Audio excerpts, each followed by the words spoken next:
ناظرین و سامعین حضرات، السلام علیکم۔ آج کل دنیا میں جو اسلام کے خلاف دشمنان اسلام کی جانب سے جو سازشیں ہو رہی ہیں، ہر روز مقدسات کی توہین، آسمانی کتاب بطور خاص قرآن مجید کو نشانہ بنایا جا رہا ہے۔ اور جیسا کہ آپ سب جانتے ہیں کہ وسیم نامی شخص نے قرآن کی آیتوں کے سلسلے میں غلط بیانی سے کام لیا ہے۔ آج ہمارے اسٹوڈیو میں دو معزز مہمان عالی جناب سید تنویر عباس صاحب نجفی صاحب قبلہ اور استاد حوزہ علمیہ قم ایران عالی جناب مولانا سبطین عباس رضوی صاحب موجود ہیں۔ ان سے ہمارے سوالات ہیں۔ وسیم صاحب کے بیان پر عالم اسلام کا کیا رویہ ہے؟ اعوذ باللہ من الشیطان اللعین الرجیم، بسم اللہ الرحمن الرحیم، الحمد للہ رب العالمین، والصلاة والسلام علی اشرف الانبیاء والمرسلین، حبیب الہ العالمین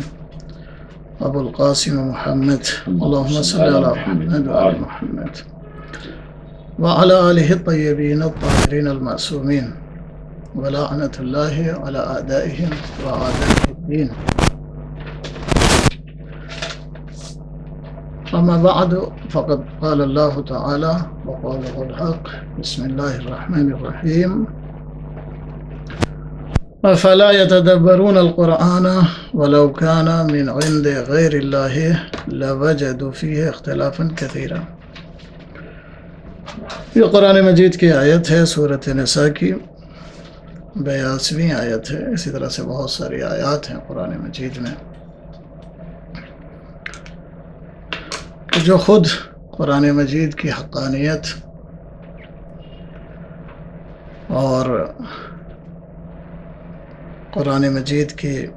اللہ کی کتاب ہونے کے اوپر دلیل ہے۔ آج ہم یہاں پر اکٹھا ہوئے ہیں اور ہمارے ساتھ بہت ہی اہم شخصیت حجت الاسلام والمسلمین علی جناب مولانا سبطین محمد صاحب قبلہ، سبطین صاحب قبلہ، یہ بھی تشریف فرما ہیں، اور ہم اس سلسلے سے گفتگو کریں گے کہ جو قرآن مجید کے سلسلے سے کسی ایک بہت اگر چھوٹا سا لفظ دیا جائے تو یہ کہا جائے کہ ایک جاہل انسان بہت ہی اگر کم الفاظ استعمال کیا جائے تو اس کے لیے یہ کہنا کہ ایک جاہل انسان نے قرآن مجید کی آیات کے سلسلے سے گفتگو کی ہے اور یہ کہا ہے کہ نعوذ باللہ، قرآن مجید کی ان آیات کو قرآن مجید سے نکال دینا چاہیے۔ قرآن مجید کی آیات کیا اس کا کوئی حرف یا اس سے کوئی کلمہ نکالنا، دور کرنا، یہ کسی کے بس کی بات نہیں ہے، اس لیے کہ قرآن مجید نبی اکرم صلی اللہ علیہ وآلہ وسلم پر نازل ہونے والی کتاب معجزہ ہے، اور اللہ تعالیٰ کا وعدہ ہے دنیا کا ہر شخص اچھی طرح سے سوچ لے، اچھی طرح سے فکر کر لے کہ وہ کتنی بھی کوشش کر لے، وہ قرآن مجید کے کسی بھی حرف یا کسی بھی کلمے کو قرآن مجید سے نکال نہیں سکتا ہے، اور نہ قرآن مجید میں کسی طرح کی کوئی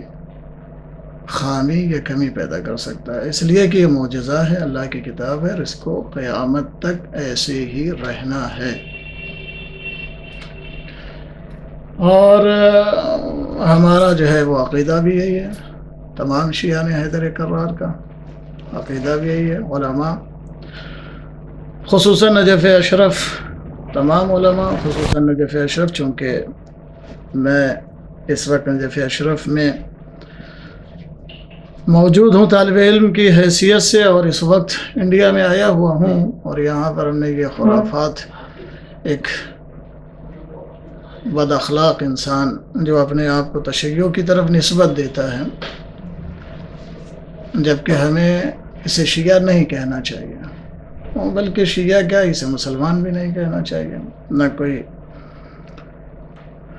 ایسے شخص کو مسلمان کہہ سکتا ہے اور نہ شیعہ کہہ سکتا ہے. لہٰذا ہم جو ہے اور تمام علماء ہند ایسے انسان کو جو یہ کہے کہ قرآن مجید سے یہ آیات نکال دیں کیونکہ اس سے کوئی مشکل پیدا ہو رہی ہے، وہ مسلمان نہیں ہے. ہم اسے دائرہ اسلام سے خارج سمجھتے ہیں. اور علماء نجف اشرف ہوں یا قوم ہوں، خصوصاً علماء نجف جو اس وقت موجودہ علماء ہیں، اکثر کی رائے یہی ہے کہ قرآن مجید میں کوئی تحریف نہیں ہے، کوئی رد و بدل نہیں ہے قرآن مجید میں. نبی اکرم صلی اللہ علیہ وآلہ وسلم پر جو قرآن نازل ہوا وہی قرآن اس وقت ہمارے پاس موجود ہے. اس میں نہ کچھ کمی ہے، نہ اس میں کوئی زیادتی ہے، اور نہ اس میں کوئی کمی کی جا سکتی ہے، اور نہ اس میں کوئی زیادتی کی جا سکتی ہے. خود قرآن مجید کا دعویٰ ہے قُلْ لَئِنِ اجْتَمَعَتِ الْإِنسُ وَالْجِنُّ عَلَىٰ أَن يَأْتُوا بِمِثْلِ هَٰذَا الْقُرْآنِ لَا يَأْتُونَ بِمِثْلِهِ وَلَوْ كَانَ بَعْضُهُمْ لِبَعْضٍ ظَهِيرًا. اس وسیم بے وقوف کو یہ سمجھنا چاہیے کہ اگر یہ آیات کریمہ جیسا اس نے کہا ہے کہ کسی کی داخل کی ہوئی ہیں، دو حال سے خالی نہیں ہے. یہ وسیم بے وقوف یا تو یہ کہے کہ یہ اللہ کی طرف سے ہے، اگر اللہ کی طرف سے تو اس کو نکالنے نہیں ہوتا، اور اگر یہ کہے کہ اس کو جو ہے کسی نے داخل کیا ہے تو قرآن مجید کہہ رہا ہے قُلْ لَئِنِ اجْتَمَعَتِ الْإِنسُ وَالْجِنُّ عَلَىٰ أَن يَأْتُوا بِمِثْلِ هَٰذَا الْقُرْآنِ لَا يَأْتُونَ بِمِثْلِهِ وَلَوْ كَانَ بَعْضُهُمْ لِبَعْضٍ ظَهِيرًا. سب اکٹھا ہو کے بھی قرآن مجید کی کوئی ایک آیت قرآن مجید میں قرآن مجید جیسی بنا کر داخل کرنا چاہیں تو وہ داخل نہیں کر سکتے. تو اس انسان کو، نامراد انسان کو، سب سے پہلے یہ سوچنا چاہیے کہ یہ جو آیت جس کے بارے میں یہ کہہ رہا ہے، ان آیتوں کو دیکھے اس میں کون سی کمی ہے، کون سی خامی ہے. یہ قرآن مجید سے الگ کوئی آیت ہے، لگ رہی ہے کہیں سے؟ قطعاً جو ہے یہ آیات، پہلی بات تو اس نے بتایا بھی نہیں کہ وہ کون کون سی آیات ہیں، اور اشارہ تو کریں کہ وہ کون کون سی آیات ہیں. قرآن مجید تو سمجھنا دور کی بات ہے. وہ عربی کے کسی لفظ سے بھی واقف ہے جو قرآن مجید کی آیت کے اوپر انگلی اٹھا رہا ہے یا یہ کہہ رہا ہے کہ یہ قرآن مجید کی آیات سے ان کو نکالا ہے، کیا اس کے معانی اور مفاہیم کو وہ سمجھا ہے؟ مثلاً اس وقت جو ہے بعض لوگ قرآن مجید کی بات آیات سے جو غلط مفاد اور غلط فائدہ اور غلط مطلب نکال رہے ہیں، اصلاً ان کو حق نہیں ہے کہ وہ قرآن مجید کی آیات سے اپنے مطلب اور اپنے مقصد کا اور مفاد کے جو ہے وہ مطالب نکالیں. قرآن کا سمجھنا آسان نہیں ہے. وسیم جیسا جاہل جو ہے وہ کیا قرآن کو سمجھے گا؟ قرآن کو سمجھنے کے لیے اہل بیت اطہار علیہ الصلوۃ والسلام ہی وہ ذات ہیں کہ جو سمجھ سکتے ہیں کہ اللہ رب العزت جسے قرآن مجید کا علم دے وہ قرآن مجید کو سمجھ سکتا ہے. بہرحال میں زیادہ طولانی گفتگو نہیں کرنا چاہ رہا ہوں. اپنے اس بیان کے ساتھ اور گفتگو کے ساتھ بہت ساری ادلہ ہیں قرآن مجید سے، روایات سے، احادیث سے کہ قرآن مجید میں کہیں کوئی کمی اور زیادتی نہیں ہے. اب اگر تمہاری عقل ناقص قرآن مجید کے کسی آیت کو نہ سمجھ سکے یا یہ سمجھے کہ یہ آیت فلاں کے مخالف ہے یا فلاں گروہ یا فلاں قوم کے مخالف ہے، تو پورا قرآن پڑھو کہ کس ظرف میں، کس حالت میں، کیسے، کس جگہ پر کیوں مخالفت ہے، کس کی مخالفت ہے، مخالفت کی وجہ کیا ہے، سبب کیا ہے، علل کیا ہے، اس کی توجیحات کیا ہے. پورا قرآن پڑھ کے تو دیکھو، صرف ایک آیت لے کر اور اس میں جو ہے نعرے بازی کرنا شروع کر دو.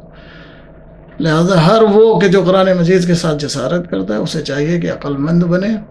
یہ قرآن مجید جو ہے وہ اللہ تعالیٰ جو کہ ساری کائنات کا خلق کرنے والا ہے، پیدا کرنے والا ہے، اس کا کلام ہے، کوئی عام انسان کا کلام نہیں ہے. لہذا ہوش میں آئے اور قرآن مجید کے خلاف باتیں کرنا چھوڑ دے، قرآن مجید کے خلاف بات نہ کرے، اس لیے کہ قرآن مجید کا دعویٰ ہے اور وعدہ ہے اللہ کا، اسے کوئی نقصان نہیں پہنچ سکتا ہے. ہاں جو قرآن مجید کے خلاف سازشیں کرے گا، کوئی نقصان پہنچانے کی کوشش کرے گا، وہ ضرور دنیا میں بھی اس کا مزہ چکھے گا اور آخرت میں بھی اس کا مزہ چکھے گا. دنیا و آخرت میں ذلیل ہوگا، چاہے وہ کوئی ہو، چاہے وہ ہم میں سے ہو، چاہے وہ غیروں میں سے ہو. اپنی انہی گفتگو کے ساتھ میں گزارش گزار ہوں حجت الاسلام علیہ جناب مولانا